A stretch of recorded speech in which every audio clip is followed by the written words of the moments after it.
Gracias a la organización de WASP por la invitación. Muchas gracias a la gente que colaboró en esto. Mi nombre es Eduardo Migueros, soy estudiante de Ingeniería Civil y Computación, magíster de hecho ahora, Ciencia de Computación de la Universidad de Chile, y hice un trabajo junto con el profesor Alejandro Evia, que está acá, en el centro CLCERT, un centro de investigación dentro de la universidad. Y este es un caso, es como una historia de seguridad y de cómo tal vez gente que, a pesar de estar, o sea, de que está muy interesada por el tema de seguridad, pero que tal vez aún no ha adquirido los conocimientos necesarios como para llegar a hacer como pruebas e investigaciones como a la ley, por decirlo de otra forma, como formalmente, como en estudio, igual logró encontrar algo bastante interesante. Y bueno, esta presentación se llama Gran Promo, todas tus compras gratis, un poco clickbait, no sé. Pero la intención acá es explicar esta historia, ¿ya? Explicarles un poco cómo ocurrió todo esto, cómo partió de una forma muy curiosa, muy extraña, y hasta aquí llegamos, ¿ya? Bueno, todo esto partió con un concurso. Bueno, primero que todo no voy a mencionar ningún tipo de referencia directa de quiénes son los involucrados de esto. Esto es una vulnerabilidad bancaria, pero no vamos a mencionar cuál fue el banco involucrado. Entonces le vamos a poner el banco del país, ¿ya? En junio del 2017, cierto banco, el Banco del País, realizó un concurso llamado Gana Pasajes Dobles a Estados Unidos. Y la gracia de este concurso era fidelizar a los clientes, ¿ya? Voy a contarles muy rápidamente de qué trata este concurso, porque no es el foco de la charla, pero igual nos da una pequeña introducción de cómo llegamos a donde estamos ahora.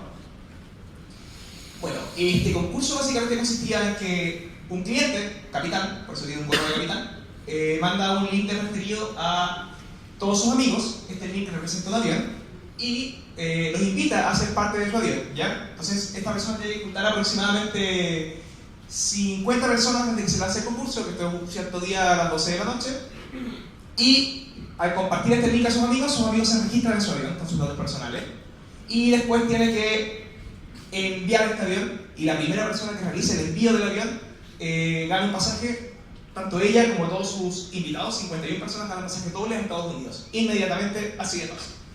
Y bueno, como todo grupo de gente tal vez un poco más adicta a este tipo de concursos y creyendo que tiene la posibilidad de ganar, 51 personas de la facultad participamos y queríamos ganar. Y bueno, nos encontramos que el día del concurso la página estaba mal hecha. Por ejemplo, uno podía registrar un avión, que básicamente es como decir, ya, yo mando este avión con estas personas, sin llenarlo, y después podía llenar la gente y la hora de envío quedaba anterior a la de una persona que enviaba el avión cuando estaba registrado. Y al parecer, no estamos seguros porque fue lo que nosotros vimos desde fuera, el ganador se eligió a partir del primer avión enviado, el cual nosotros creemos estaba más vacío que el nuestro, por datos que les vamos a decir ahora, y no el primer avión lleno de enviado. Entonces básicamente pasó algo como este estilo. Bueno, ¿qué nos pasaron nosotros para hacer estas pruebas, o sea, estas quejas? En que, bueno, el sistema que tenían allá en el concurso era un sistema obviamente aparte del banco, que registraba los datos de cada persona, registraba un identificador, el nombre de la persona y una lista de pasajeros, y nos dimos cuenta que justo el avión, por ejemplo, en el que participaba yo, la última persona registrada, considerando que los ID de las personas registradas eran de forma ascendente, tenía un ID mucho mayor que el último ID de nuestro avión. Entonces nosotros intentamos hacer la queja respectiva a la organización del banco y a la organización del concurso, a la productora que está haciendo este concurso, obviamente no recibiendo ningún tipo de respuesta. O sea, había gente a la que le respondían por cierto rumor de que la persona ganadora estaba relacionada como consanguíneamente con los gerentes del banco, rumor que era falso en todo caso, y que nosotros siempre dijimos que era falso. Pero ellos nos contestaban con ese tema. En cambio nosotros en el comentario abajo de Facebook o de Twitter les poníamos, oye, ¿qué opinas de este caso? Porque lo publicamos en un post del vídeo, y nos decían nada, no nos contestaban, no nos pescaban para nada. Entonces quedamos un poco picados, obviamente. O sea, cualquier persona que considera que el concurso no fue transparente queda un poco picada. Y bueno, hicimos el reclamo por Medium, nos pescaron el reclamo de su compañero, un amigo en realidad llamado Vini Melkoski, que está ahora mismo en la charla, y lo pescaron de algunos medios periodísticos, y básicamente, bueno, quedó ahí nomás. No nos quisieron contestar. Bueno, ¿qué tiene que ver todo esto con comprar gratis? Nada.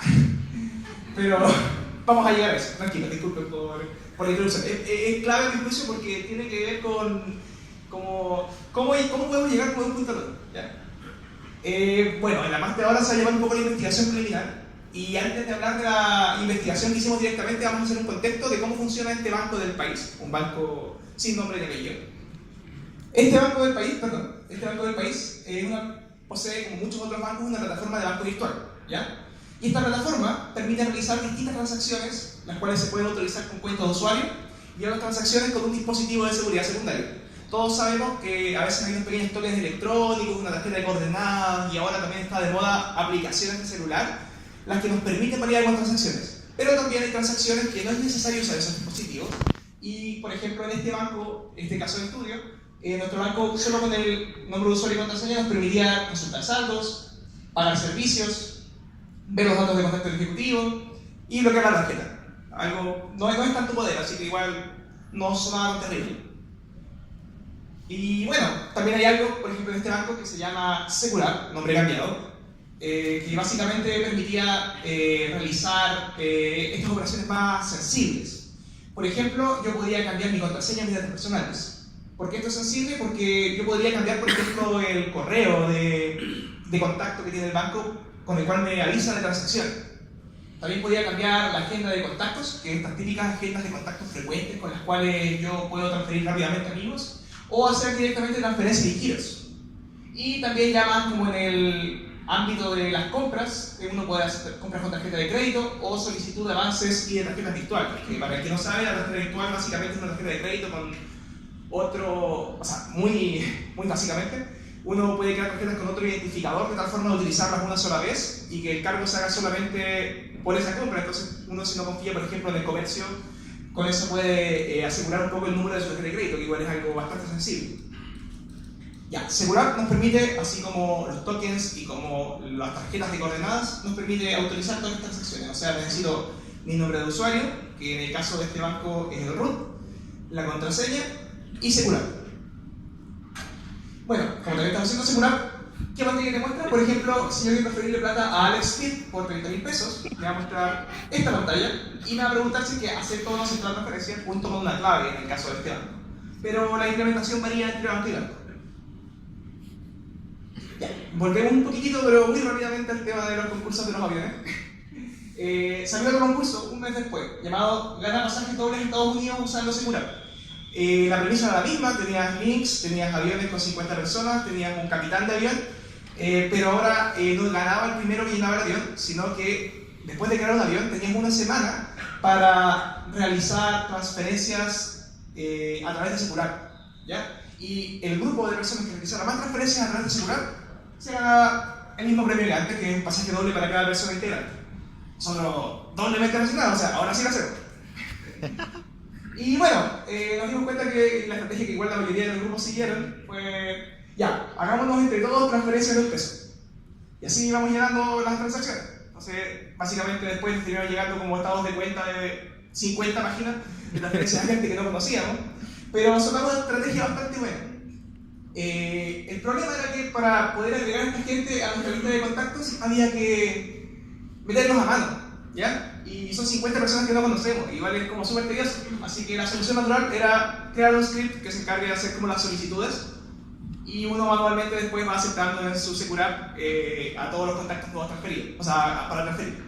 El script se conecta, es algo súper simple, no les voy a decir como que fue una maravilla de la tecnología. Se conectaba a un Excel en Google Docs, teníamos todos ahí nuestros datos de depósito, creaba más o menos la estructura de la transacción y después iba al banco y el banco pedía por la aceptación de esta transacción.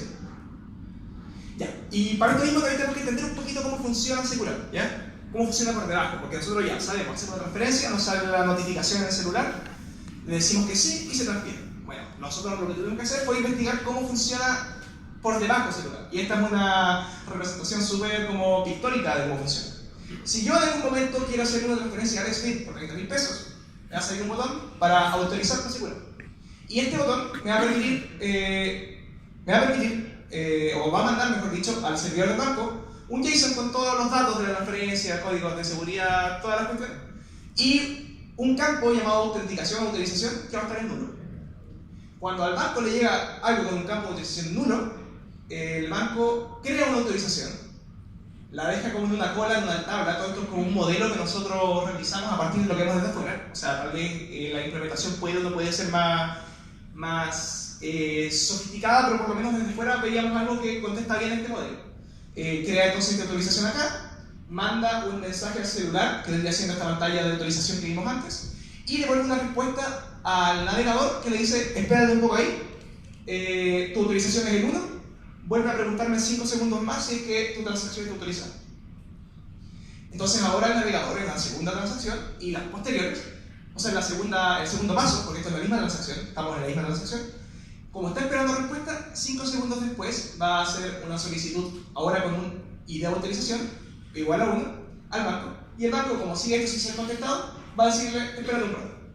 Esto pasa varias veces, obviamente hay un timeout en el cual el banco le va a decir: sorry, esta transacción ya no pasó, pero supongamos que la transacción pasa. Entonces nuestro dueño del celular, nuestro dueño de la cuenta, le pone que sí autorizó la transacción, manda esta autorización al servidor del banco, y el banco tiene ahora en su tablita guardada que la autorización 1 está verificada.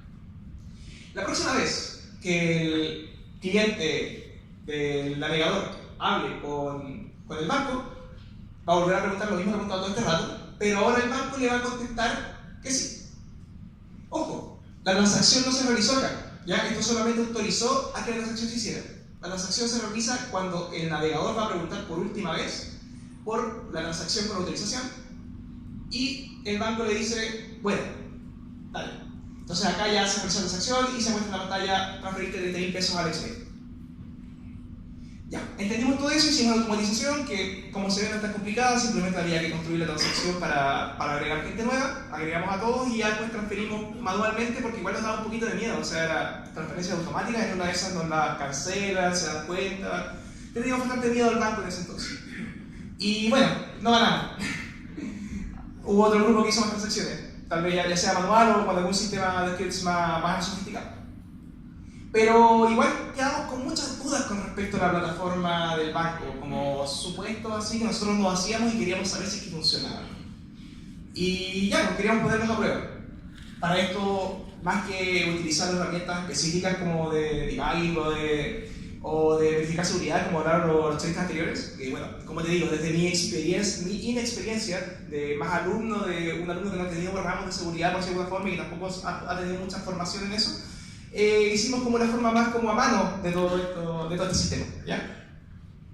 Y nos planteamos un modelo de amenazas, ¿ya? Este modelo de amenazas básicamente sugiere que nuestro atacante, o la persona que en este caso podría llegar a ser un delincuente que quisiera hacer todas estas transferencias, puede llegar a conseguir las credenciales de identificación de la víctima, ¿ya? Esto no es tan raro, considerando que temas de phishing son como un problema de seguridad constante como en este tipo de situaciones en cuentas de usuario. O sea, es muy difícil enseñarle a un usuario que está metiendo los datos exactamente en la página en la que quiere ser el banco, como que la gente se olvida a veces de revisar. Y bueno, también como ustedes saben, hace un tiempo lo que pasó con Operación Antorcha, que por lo menos Alex Smith planteaba que robaba las credenciales a través de un portal como prehecho para robar credenciales. Entonces, no son herramientas difíciles de encontrar, en realidad todas las que te permiten robar tu nombre de usuario y contraseña. Nuestro objetivo acá es demostrar, o hacer demostrar que Securat no cumple como dispositivo de seguridad, ¿ya? Y aquí les estoy dando un poquito, como yendo un poquito más adelante, pero es para que vayan viendo cómo nuestras acciones llegan a eso. Bueno, primero que todo, no sé si ustedes vieron que había un mensaje de notificación que le llegaba al celular. ¿Cómo se forma este mensaje? Nosotros podríamos creer que lo genera el servidor, o sea, si lo creara el cliente yo podría colocar cualquier cosa y llegaría cualquier cosa. Resulta que, por lo menos hasta el momento de prueba, que fue aproximadamente en agosto, esto no había sido considerado. Entonces, un atacante perfectamente, considerando que uno puede modificar este mensaje, podría cambiar el mensaje de transferir a feliz cumpleaños, por dar algo así. Y eso lo dicta con Postman o con la consola del navegador. Básicamente este atacante tiene que saber cómo realizar, cómo editar consultas HTTP, que tampoco es algo tan complejo investigar unos cuantos días. Entonces, por ejemplo, en este caso, cambio el mensaje por feliz cumpleaños, la actualización sigue en nula, y se lo manda a la persona, que le va a llegar. El proceso en general es el mismo, pero la persona en vez de llegarle transferencia a Alex Smith por 20.000 pesos, le va a llegar feliz cumpleaños y te tenemos un regalo. Y va a tener que aceptarlo, o no aceptarlo, pero yo creo que si me llega algo de la aplicación oficial del banco del país diciendo feliz cumpleaños, te tenemos un regalo, yo no creería que me están intentando hacer phishing, incluso siendo un poco más como formado en este tipo de temas. O sea, si me llega el mensaje de la aplicación del banco, yo pensaría que es algo legítimo. Es más, que a veces los bancos utilizan estas notificaciones para dar como aviso, así como por ejemplo participa de este concurso, entonces como que igual está dentro de ese terreno. Al final de cuentas, entonces, este atacante podría perfectamente mandar este solicitud, que es una transferencia, y terminar, la persona la va a autorizar obviamente, y eso va a tener en la tabla la autorización acá, y cuando vuelva la respuesta va a aparecer como aprobado. Este fue nuestro primer logro como, al encontrarlo, y fue como, oh, o sea, estábamos súper locos. Como, wow, no se puede hacer esto. Igual es chico viéndolo en perspectiva. No es el único, obviamente, no se sientan decepcionados todavía. Después nos empezamos a preguntar qué pasaría si yo pidiera autorización para una transacción, por ejemplo, de agregar destinatario a la agenda, y después en realidad quisiera usar esa autorización en una transferencia de plata. Hicimos una prueba. Mandamos, por ejemplo, una solicitud de agregar destinatario, ahora no modificamos el mensaje, le dieron a probar estas vulnerabilidades de forma separada. Por ejemplo, colocamos los datos de la pareja, por ejemplo, de la víctima. Entonces sale agregar destinatario, pero que se agrega la agenda.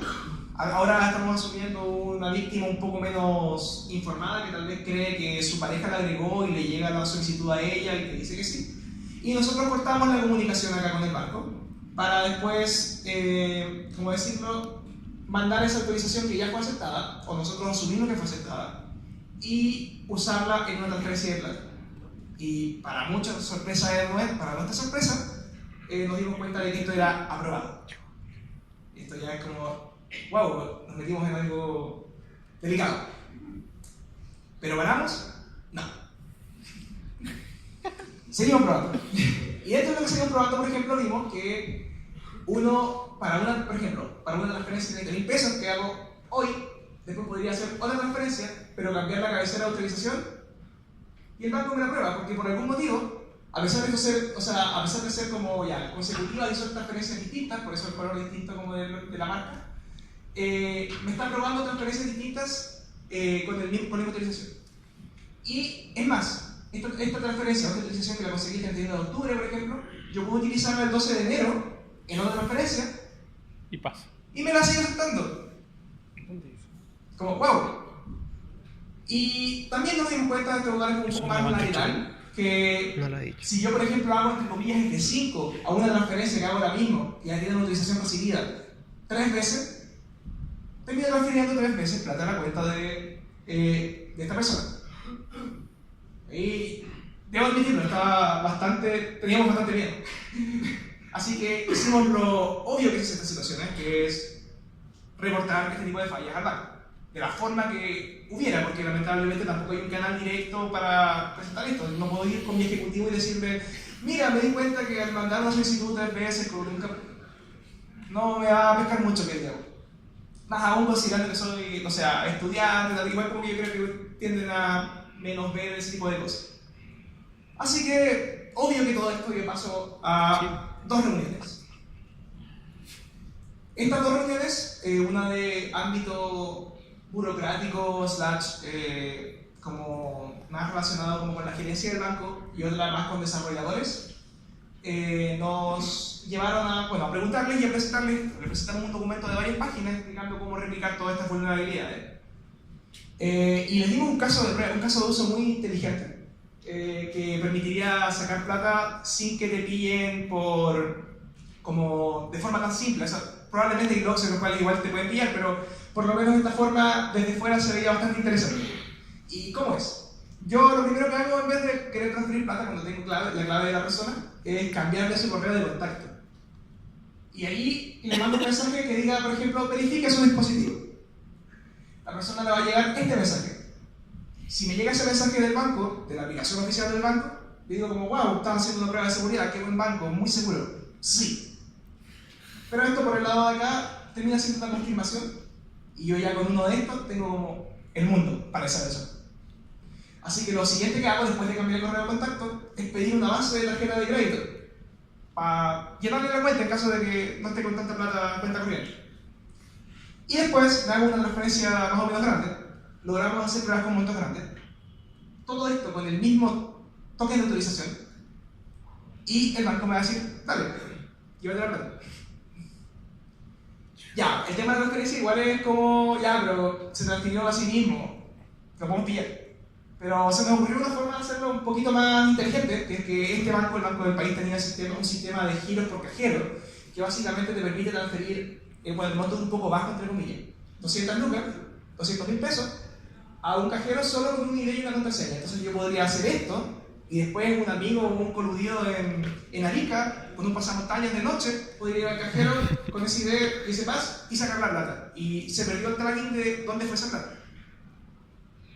Y ya, después de presentar todo eso, obviamente los gerentes quedaron impresionados. De hecho, ellos creían que la reunión era para hablar de una vulnerabilidad ya corregida. Y se dieron cuenta que no estaba corregida. Entonces se comprometieron a sacar otro parche, lo antes posible. Y bueno, ¿cumplieron? En parte, lo vamos a hablar en unos momentos. Desde el lado técnico, que se fue la reunión, nos dijeron que desde el punto de vista como de organización de empresa habían altos factores. Por ejemplo, estaban trabajando con sistemas muy antiguos para autenticar cosas y que los equipos de Team Web y de Team Móvil estaban separados. O sea, ellos partieron con Securar como un sistema para solo móvil y después seguramente de algún área de marketing, por ahí no me acuerdo muy bien, pero en algún momento se les pidió extender esto a web y ya cuando lo pasaron a web las condiciones como de seguridad son distintas. O sea, todos acá sabemos que cuando tú le das un frontend a una persona no controlas nada. O sea, tienes que hacer una verificación desde el backend sí o sí. Y bueno, nos dijeron que iban a hacer un parche. Seguimos monitoreando unas cuantas semanas. Este fue el primer parche. Y la vulnerabilidad de edición de mensaje dejó de funcionar en transferencia. Y fue como, oh, nos están pescando, esto se va a arreglar, bien, muy bien. Por ejemplo, si yo quería volver a hacer transferencia al XP de 30.000 pesos, puedo mandar un mensaje diciendo soy un millonario desasociado y quiero arreglarte mi fortuna. El banco me dice mensaje inválido para transacción. ¡Wow! Pero después dijimos, probemos ahora el mensaje en otro módulo. Cambiar de contacto.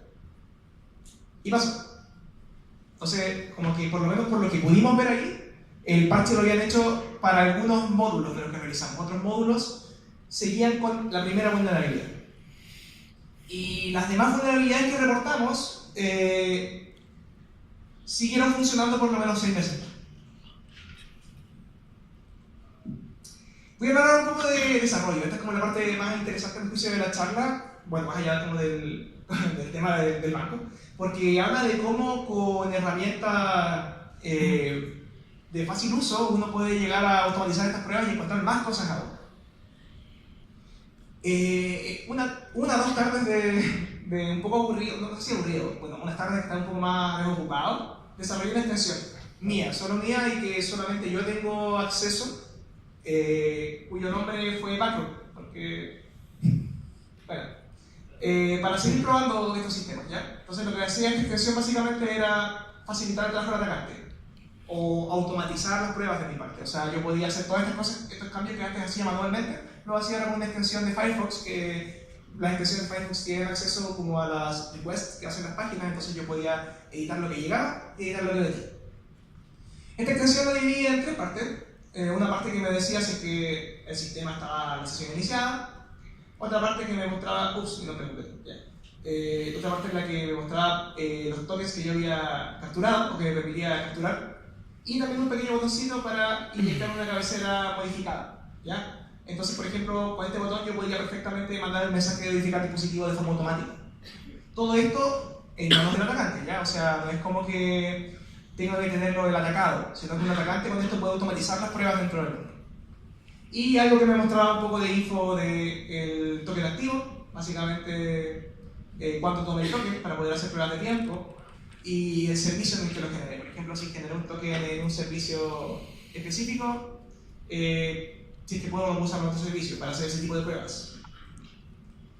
Y bueno, entonces ya sabiendo todo eso, nos quedaban 3 preguntas clave. ¿Funciona este sistema igual en cualquier cuenta del banco? ¿Estaré seguro si desinstalo asegurar? ¿Y será posible prescindir de la cotización de la víctima? Esta es la más interesante, pero lo voy a dejar al final por lo mismo. Con respecto a si funciona con cualquier cuenta bancaria, nos dimos cuenta que al intentar con otras cuentas, por ejemplo, tal vez en la reunión los del banco me hayan puesto en un honeypot y solamente estas cosas funcionaban conmigo y me estaban utilizando como para que le hiciera trabajo gratis. Bueno, uno a veces es un poquito perseguido. Y ya, entonces lo que hice básicamente fue pedirle ayuda a algunos amigos para que me mostraran, o sea, para que me permitieran hacer esta prueba. Le dije, oye, ¿puedo hacer una pequeña prueba para algo que no te puedo contar mucho? Pero confía en mí. Bueno, confiaron en mí. Entonces, básicamente, o sea, ya, obvio que les decía lo que estaba pasando no por debajo, pero súper en grandes rasgos. Básicamente, pude usar la extensión en todos los sistemas y pude repetir autorizaciones. Así que no era un problema solo de mi banco, por lo menos era de la gente en la que estaba alrededor mío. Incluso gente con la que no había hecho transacciones nunca, por ejemplo, el hermano de un amigo, cosas así, también podía ser esto. ¿Qué pasa si, por ejemplo, creo una autorización con una cuenta y uso esa autorización de mi cuenta en otra cuenta? ¿Lo adivinaron? Pasa. Entonces, por ejemplo, yo podría guardar un token de una persona a la que ataqué, no necesariamente mío, y utilizarlo, y ya tengo una llave maestra de autorizaciones con todas las cuentas de todo el mundo. Pero, ¿qué pasa si desinstalo asegurar? Y ya, pues empezamos a ver esto, desinstalando asegurar. Básicamente el banco por debajo, cuando voy a hacer una transferencia, le pregunta al servidor ¿qué dispositivos tiene el usuario? ¿Qué dispositivos tiene el usuario? Y el servidor le dice, mira, él solo tiene tarjeta de coordenadas y solo tiene token. Entonces, wow, no puedo usar asegurar. A menos que usemos a Macro, que es la extensión, para que cuando llegue una respuesta de parte del banco, que diga tarjeta de coordenadas, Macro introduce que también existe asegurar como sistema. Entonces, en realidad, básicamente, claro, frontend me impidió asegurar, pero yo, para hacerlo más fácil para mí, coloqué una línea que permitía que el frontend me mostrara asegurar independiente de tenía o no tenía asegurar. Y pasó. O sea, básicamente, mandé un token de asegurar de otra persona, en este caso, y pasó. Esto pasó tanto con personas que habían tenido asegurar y lo borraron, como con personas que nunca en la vida habían instalado asegurar. Entonces, básicamente, no tienes que tener asegurar para poder autorizar transacciones con asegurar, con algún token de alguna persona. Y la pregunta de oro, ¿será posible no usar la contraseña de la víctima? Como ya adivinan, la respuesta es que sí. Es posible en algunas circunstancias, por lo menos en lo que empezamos a ver. Voy a hablar primero que todo de WebPago, ¿ya? Nombre cambiado. WebPago es un servicio nacional que permite comprar con tarjetas de crédito y débito nacionales a través de Internet. Cada banco ofrece un sistema de autenticación distinto para sus productos. Hay bancos que te piden el root para poder pagar con WebPago, hay bancos que te piden un nombre de usuario, el número de la tarjeta. Todos los bancos son distintos, ¿ya? De hecho, esto no es una falla de WebPago, ¿ya? Para dejarlo al tiro claro. Esto es una falla de cómo el banco después toma la información de WebPago y dice que sí o que no a WebPago. Bueno, cuando uno quiere comprar en débito con WebPago, uno necesita, en el caso del Banco del País, un login y un dispositivo de seguro secundario. Dispositivo de seguro secundario entiéndase como token, tarjeta o seguro. En el caso de crédito es distinto porque en el caso de crédito te piden el número de la tarjeta y también a veces un login. Nosotros no quisimos probar directamente el caso de crédito porque encontrábamos que igual ya encontrar el número de la tarjeta es vulnerable de por sí, como que no encontrábamos ningún valor en realidad de eso, pero en el caso de WebPago y el Banco del País, lo único que te pedían para pagar con débito era root más contraseña y dispositivo seguro secundario. Nosotros ya nos dimos cuenta que esto está roto. ¿Ya lo vimos. De hecho, todas estas pruebas que hicimos antes también servían, por ejemplo, para, si es que tengo el nombre, usuario y la contraseña de alguien, hacer compras por débito y crédito. Pero queríamos saber si es que podíamos romper este paso que igual daba cierta seguridad, que vendría siendo entregar por mi contraseña. Y bueno, primero que todo les voy a explicar para los que nunca han comprado en línea, cosa que dudo, pero igual para recordarles, cómo funciona WebPago cuando quiero comprar algo. Si yo quiero comprar pasajes por internet, por ejemplo, para irme lo antes posible de acá por todo lo que encontré, Voy a buen pago, pongo Banco del País, coloco mi root, o sí, mi root, hagámoslo bien, ya, hagámoslo bien. Y después el Banco del País me pide el root y el clave. Yo tengo que colocar solo la clave, porque el Banco del País generosamente me rellena esa parte, porque viene del formulario anterior. Y me pide autorizar con seguridad. Y bueno, si lo hiciera de forma legítima, simplemente saco mi celular, autorizo con seguridad, o pongo el token, no cambia nada. Así funciona generalmente Webpack, ¿ya? Y después vuelvo a la página de la Aerolínea Nacional y me sale pasaje pagado. Y súper, ya, puedo viajar. Muy bien. Ahora hablemos de la regla, ¿ya? No sé si se dieron cuenta, pero acá hay un paso curioso. De hecho, lo vamos a ver más adelante. ¿Qué pasaría si yo, por ejemplo, acá pusiera el root del gerente del banco, por dar un ejemplo? No lo voy a hacer, ¿ya? Pero un ejemplo. Este no, este es un root falso, ya, por si acaso. En el mismo banco, Banco del País, me equivoqué ahí, era Banco del País. Y me aparece esta pantalla. Y ese campo me sale delimitado. Entonces, como que dentro de todas estas pruebas, la pregunta lógica era: ¿qué pasaría si cambio ese campo por el de una persona cuyo root y clave sí me sé? La transacción me pasa hasta la parte de autorizar, y en autorizar ocupo mi extensión y los pasajes quedan pagados. ¿Qué significa todo esto? Que con solo una autorización y una cuenta del banco, de cualquier persona, obvio que no mía, la idea es que no me pillen, no me relacionen directamente, puedo acceder a los fondos de débito de cualquier cliente. ¿Ya? Esto hasta cuando hicimos las pruebas, que fue recientemente. No quiero hablar tampoco de cómo es el asunto ahora mismo, porque, bueno, ahí lo voy a contar más adelante. Veamos un video, ¿ya? O sea, yo sé que los videos al final de cuentas, son, o sea, pueden ser trucables y todo, pero el video por lo menos muestra cómo pasa esta situación. Quisiera pedir arriba si pueden poner el video de... eso.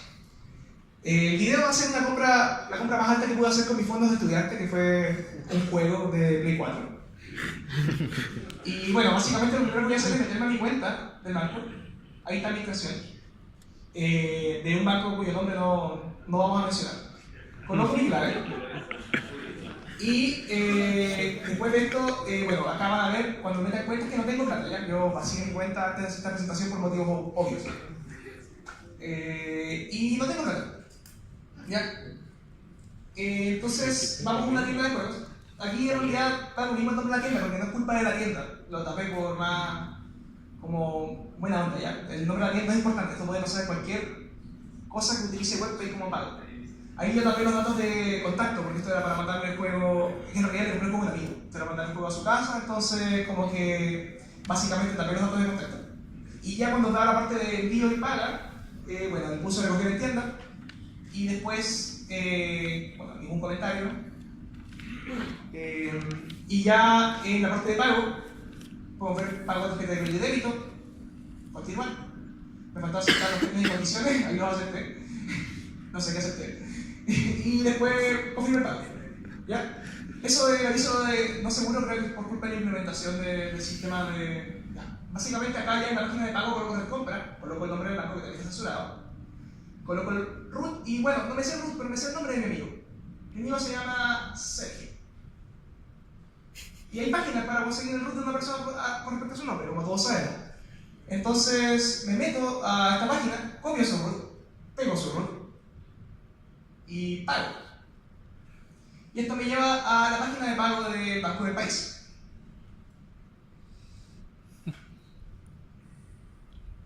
Con el root de mi amigo, pero yo puedo hacer clic derecho en esto, inspeccionar el evento y borrar la propiedad que dice que esto está deshabilitado. Ya. Coloco mi clave y aquí en el video se me olvidó colocar mi root, pero lo coloco después. Ahí coloco mi root. Y el pago pasa es algo muy raro porque acá sale como nombre sin información. De hecho, lo vamos a ver cuando baje un poco más. Pero el root sale de mi amigo. Y acá yo autorizo con segurar.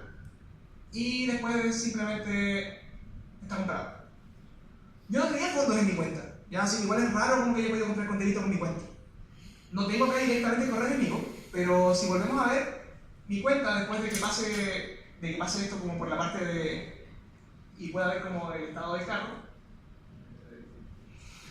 voy a ver que en el historial sale pagado y están procesando como para el tema del envío, pero por lo menos sale pagado, ¿ya? Esta fue la compra más grande, generalmente hacía mis pruebas con compras más chicas, como cargarme el celular 500 pesos. Y acá ya en mi cuenta podemos ver que mi saldo sigue cero, porque nunca cargaron a mí este tipo de transacciones, ¿ya? Tanto línea de crédito como tarjeta, o sea, como cuenta corriente. Y bueno, eso básicamente era como una demostración de cómo esto puede utilizarse contando con ese tipo de herramientas en la vida real, en caso, bueno, se puede utilizar por lo menos cuando la vulnerabilidad está habilitada. Vamos al epílogo de toda esta situación. Yo tengo las diapositivas, ¿verdad? Bueno, nosotros hicimos un último reporte el 28 de marzo cuando nos confirmaron el tema de la charla acá en UAS, para recordarles básicamente que este tema iba a ser conversado en algún momento en alguna charla. Y el banco nos contestó el 23 de abril, eso fue el lunes, indicando que han solucionado los puntos y enviaron un informe de ello pronto. ¿Ya? Esa fue la respuesta del banco. Bueno, nosotros desde el conocimiento de la aplicación por fuera, o sea, sin conocer cómo está implementada, creemos que la proposición de solución para el banco puede ser deshabilitar la posibilidad de utilizar celular hasta solucionar la vulnerabilidad para todos los clientes de banco. Esta deshabilitación, como ya vimos antes, no pasa solamente por borrar el dispositivo, sino que debería de pasar, claro, desde el lado del banco. ¿Ya? O sea, como que la proposición básicamente sería como que no acepte eso. Es una idea que se nos ocurre desde fuera. No tenemos tanta conciencia de cómo funciona esto por dentro. Como medidas preventivas, en el caso de Webpago pasa algo muy entretenido, porque el sistema Webpago, cuando uno va como a autorizar la compra, asume que uno tiene dispositivos de seguridad. Y debido a eso, cuando se da cuenta que no tiene, la página se cae. Entonces, si no tuviera ningún dispositivo de seguridad, para Webpago me salvo porque la página se cae, no porque hay una medida de protección específicamente. En el caso de las transacciones generales por la página, no se cae y uno igual de hecho puede utilizar, o podría haber utilizado en este caso, el sistema completo de banco, aunque no tuviera ningún dispositivo, incluso si no tenía token o tarjeta de coordenada. Y bueno, las medidas preventivas para otras vulnerabilidades, que son las otras que les contaba, que no era la compra, las que requerían por lo menos el nombre de usuario y contraseña, es, primero que todo, cuidar la clave de internet. Ahora, es una medida típica y que lamentablemente no es muy eficiente, porque es el eslabón más delicado de la cadena. Revisar periódicamente también los estados de cuenta, para cachar si es que alguien no se metió y me cambió la clave. Igual es un poco paranoico, pero ahora nos dimos cuenta que esto es posible, entonces hay que tener las medidas precautorias necesarias, uno como cliente. Y bueno, si el atacante no conoce la clave, o sea, si el atacante conoce la clave, más allá de cambiarla, no conocemos forma de protegerse de este modelo. Aprendimos hartas lecciones. Yo como estudiante por lo menos quería aprenderlas porque me gustaría en el futuro igual dedicarme a algo relacionado con seguridad. Primero que todo, lamentablemente, por lo menos en el caso de estudio, no había canales para reportar vulnerabilidades. Y creemos que eso hoy en día, considerando la magnitud de importancia de este tipo de espacios o de plataformas de internet, es algo completamente necesario. Segundo, que si bien es verdad que existen muchas herramientas para automatizar esto, yo creo de hecho que esto no reemplaza esas herramientas para nada, ¿ya? Este tipo de técnicas a veces nos pueden servir para hacer testing de seguridad no convencionales, especialmente si es que nosotros tenemos como la excusa de que en realidad no conocemos las otras herramientas. Igual siempre se puede hacer el intento. Y en ese sentido, un intento que partió acá con un concurso que nosotros teníamos arreglado y terminamos como comprando pasajes para viajar mañana mismo, como que el intento de este tipo de técnicas igual sirve, ¿ya? O sea, como conocer esas cosas igual sirve. Y por último, que nosotros creemos y nos dimos cuenta de todo esto, que siempre vale la pena ser curioso e investigar por cuenta propia. O sea, si tenemos dudas de cómo funciona algo, no es mala idea ir y ver cómo funciona. Obviamente, siempre teniendo los resguardos necesarios para no generar daño. Por ejemplo, yo no hice ninguna prueba sin permiso de ningún amigo cuando yo puedo dar cuenta. Todas las demás pruebas lo hice con mi cuenta en caso de que pasara algo y yo fuera el responsable. Y siempre después de hacer estas compras como sin su clave, yo les depositaba inmediatamente los 500 pesos que les pedía para comprar mi celular. Entonces como que intentaba dejar como registro de que todo esto, al final de cuentas, no era con malas intenciones, simplemente era para alertar de una vulnerabilidad y para aprender también, porque yo cuento que aprendí muchísimo conociendo un poco más desde fuera cómo funciona esta plataforma. Y bueno, agradecer a la gente que está acá, que fueron los primeros que me prestaron como sus cuentas y como que me permitieron y confiaron en mí, entre ellos Lili, que me motivó bastante como a seguir investigando, Kira, que es mi polola, que era la persona que recibía siempre este tipo de transferencias, y otra gente más de la U también que me fueron ayudando. Y los iconos que ustedes vieron los saqué de una página llamada Flaticon, que es muy buena para hacer presentaciones en caso que quieran hacer, flaticon.com. Eso. Muchas gracias.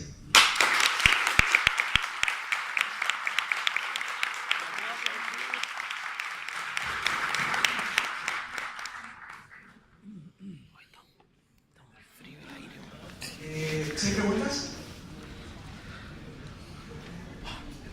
¿Ninguna pregunta?